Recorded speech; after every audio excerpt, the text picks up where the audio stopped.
Hello everybody, I'm Gavin and this is the British Bookworm. So I'm going to get straight into this one. I'm currently reading several books on the go, and so I jumped on this one. I knew it would be a fairly quick read. I read it last weekend and it was one of those amazing reads. I've read a lot of books about special forces and the military. I have a very big love for the military, and hopefully I'm going to do one take on this video. So let's see if I can get it all going without making any mistakes. So the book I'm going to review is this one. Des Powell and Damien Lewis, the #1 Sunday Times bestseller, SAS Bravo 3 Zero, the SS patrol that got away, the explosive true story. So, in the 90s, I read Bravo 2 Zero at least 2 times. I think I may even read it 3 times. So I read Bravo 2 Zero by Andy McNabb, and I was up till 6 in the morning with that book. I was so into it. I enjoyed reading about the Special Air Service so much and the antics and the experience. Having said that, I'm going to put, if you're a fan of Bravo 2 Zero, I'm going to put a snapshot of a documentary that I would highly recommend, that seriously brought into question and refute many of the claims. Andy McNabb and Chris Ryan. I also read Chris Ryan's The One That Got Away, which was an excellent book. Again, I read his book twice.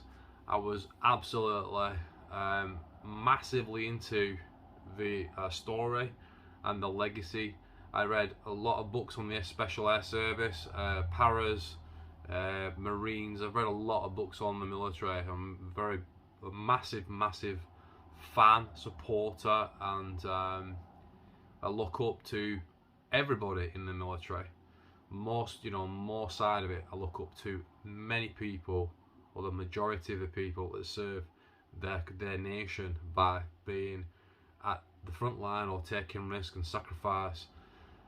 So when it comes to the SAS, the Special Air Service branch, or the SBS, I revere the men within it, and even if Andy McNabb and Chris Ryan have lied in their books to make it more glamorous, to make it more sensational, the claims in it, which you will find in the documentary video I've tagged in this video.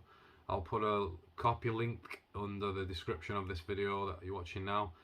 I highly recommend it because it's very interesting to see a fellow SAS veteran and world expert in desert travel break down the legacies of Bravo 2 Zero and The One That Got Away.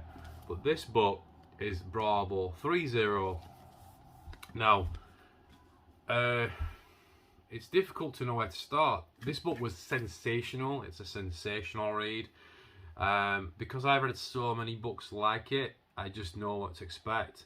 And it was a book I read in a weekend and a day, maybe 3 days, one day with work included, and I couldn't put it down. It was a superb read.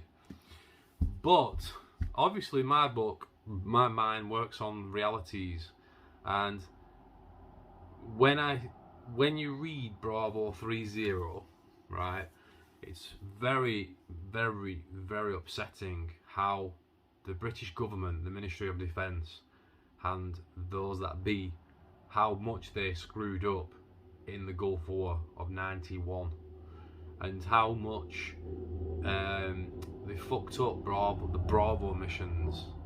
And I remember reading Bravo 2 Zero and Andy McNabb's Bravo 2 Zero and Chris Ryan's The One That Got Away, and the same thing came out of that, and it made me question, and makes me question, and when I read this, I felt very angry about it. Now, this guy carried on serving in the Special Forces for 16 years after the Gulf War of '91, and what a legend. Anybody who serves the Special Air Service has the most highest respect from me personally. I have so much reverence. Navy SEALs, Delta Force, SBS, Special Air Service, all Special Force guys get the highest level of respect from me personally. I know what fitness training is, I know what mental toughness is, and very, very few men could be in the special forces. Most guys like myself, we like to walk around. I've been reasonably fit in my life. I've said again, I've been reasonably fit in my life. About the 1%. I'd say being top 1% in the world population of fitness at one point in my life. But I've never been remotely close to the mindset, mental toughness, or the fitness of the special force guys. I've never come close to them. They are so highly regarded in the fitness community. They should be. I know that I, as a fitness person, I know that I revere them.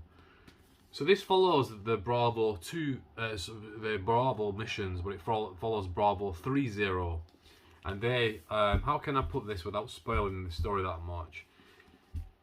What disappoints me is how much the government fucked up things like, not necessarily the government, but the people that be. If you're gonna fuck up the Special Air Service mission by giving them the wrong radio frequencies, so that the very reason for putting them in behind enemy lines 200-300 kilometers behind the border into the most harshest landscape, or one of the most harsh landscape, for the meteorologists to get the weather wrong and say it's going to be like a spring summer type condition, so the SAS guys don't take any winter clothing, and then some of them end up, not in this one, but some of them end up in Bravo 2 Zero dying, you know, due to the way the cold affected them. One guy potentially died of hypothermia in it. And so when you look at the number of fuck-ups that the intelligence services did for the hardest, most highly trained military unit in the world, and how when they came back for their debrief, they didn't even really, from the sound of it, they didn't even get an apology. They got told the ground was going to be soft, that they could dig in, and the ground was hard as rock. They couldn't dig in, it was stone. The kit that they were given, the Bravo, when you read Bravo 2 Zero, it doesn't go into this. I don't remember he does, even though I've read it 3 times. I don't think he talks about the fact that they didn't have the right military equipment.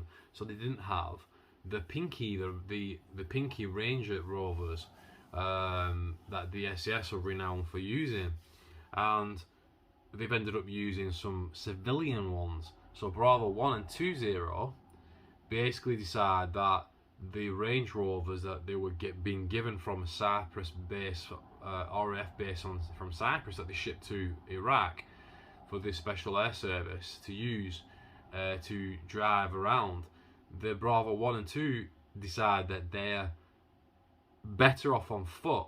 Now, they to think that you're better off on foot shows you how extreme the circumstances must be when you're literally on a billiard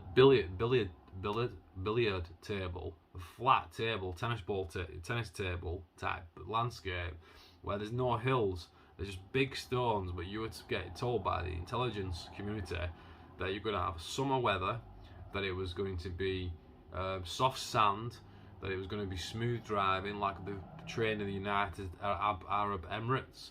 They did a lot of the training there. But the number of F-ups that come up when you read this book really made me quite angry.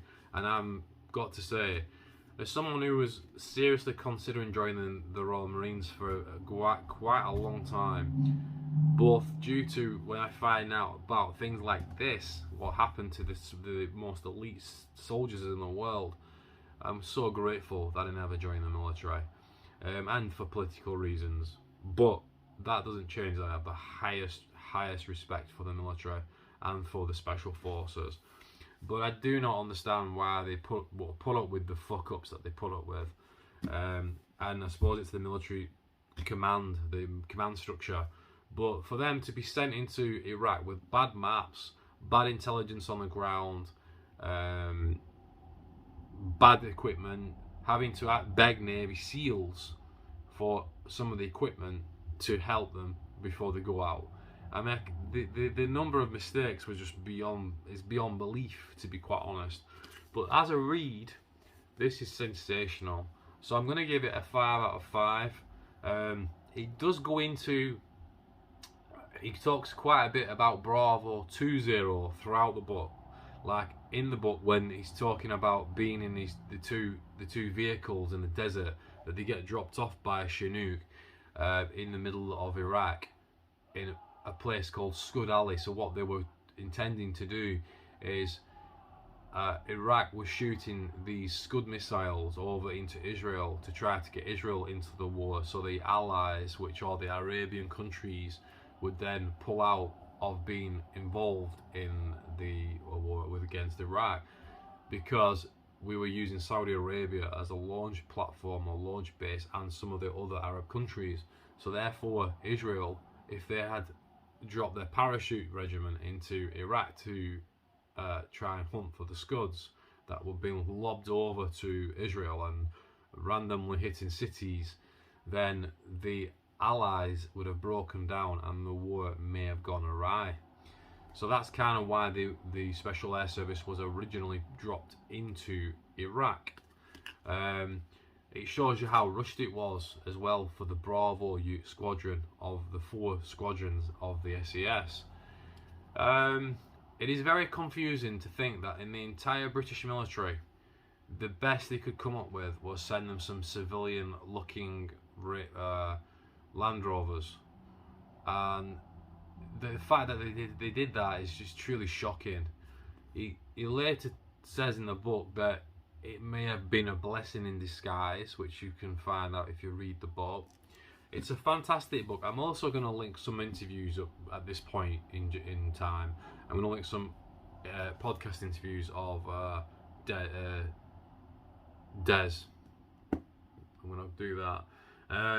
Damien Lewis writes a lot of these books, I believe. I've got another one that I'm waiting to read. But when you want a holiday read or something just totally out of the general like educational pattern or some fiction, it's not fiction. One thing I will say though, when you find out, I mean, I read Bravo 20, the one that got away, Chris Ryan's, the one that got away, with absolute reverence, and I believed all of it. I just thought it was all true. When you find out that a lot of it was lies based on another SAS guy's investigation, an ex-SAS guy, expert desert traveller, who investigated the Bravo 20 story, it was very disappointing. So when I read this, I had a lot of skepticism in places, which I've got to say I couldn't help it. Now, did they glamorize some of their elements of what they experienced to sell books? Very possible, very possible. The squadron commander on the debrief of Bravo 20 said that they embellished massively what they achieved, even though they achieved an amazing... I mean, these guys are legends. You know, they are incredible warriors, incredible soldiers, and incredibly brave. I just revere them. I have absolutely the highest level of respect. But reading this from knowing about the embellishments in Bravo 20, it does make me question some of the things you could argue, some elements, some parts of this book. But it is a fantastic read. It gets 5 out of 5. I can only thank Des for his service, and it was a wonderful story. You know, when you look back and you think of Iraq 91, it was kind of before we had mobile phones. It was all on television. It was the first major televised war. You could say Vietnam was televised, but this was a televised war where they used embed media to try to promote the most positive images of our side's view of it. But again, you could argue,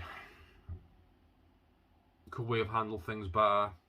Then you got 2000 and was it 2003 when we went into Iraq, the second Gulf War. You know, you could, without going on a tangent, I don't want to talk about the morality of it. I was against 2003 Iraq invasion, and I could possibly justify the 91 Gulf War, but Again, we aren't told all the truth about that. There's a lot of lies about that, misinformation about that. But as a book, it was a superb read, and I'm so glad I bought it only a few weeks ago. I know all these other books lined up that have been on my bookshelf for several years. So yeah, highly recommend it for a holiday read. I highly recommend it if you're into a bit of British military history, and if you revere the SAS lads like I do, or the Royal Marines, or the SBS like I do, then this was a superb read, and I love the flow of it, the speed of it, the stories of it, and you learn quite a bit as well about it. You learn how the SAS is set up, you learn how to ram through a car barrier. That was an interesting bit of it, where you hit the back end of it rather than the engine blocks where it's lighter. And you speed up to 30 miles an hour and hit the back of the bonnet side of the car, so it swivels around on the engine to get past the roadblock. That was really interesting. It was really interesting. So I highly recommend it if you want a quick read and you wish to learn a little bit about British history, British military history. Then SAS Bravo 3 Zero, the SAS patrol that got away, the explosive true story by Des Powell and Damien Lewis. 5 out of 5. So if you've liked this video, give us a like and a thumbs up. Appreciate your support. This channel is not growing, probably because I'm not very good at it, or also maybe both. The people are just not that interested in books. However, I'm working on this as myself. It's my personal journey to read 1,000 books. Currently, I've got around 370, 80 or something like that. So I'm on pursuit to my 1,000 target, to personally develop my brain so I have as much knowledge about the universe and the world as I can. So that is why I'm doing these videos. Plus it's fun. Thank you for watching, and I will see you in my next book review. This has been the British Bookworm. Peace.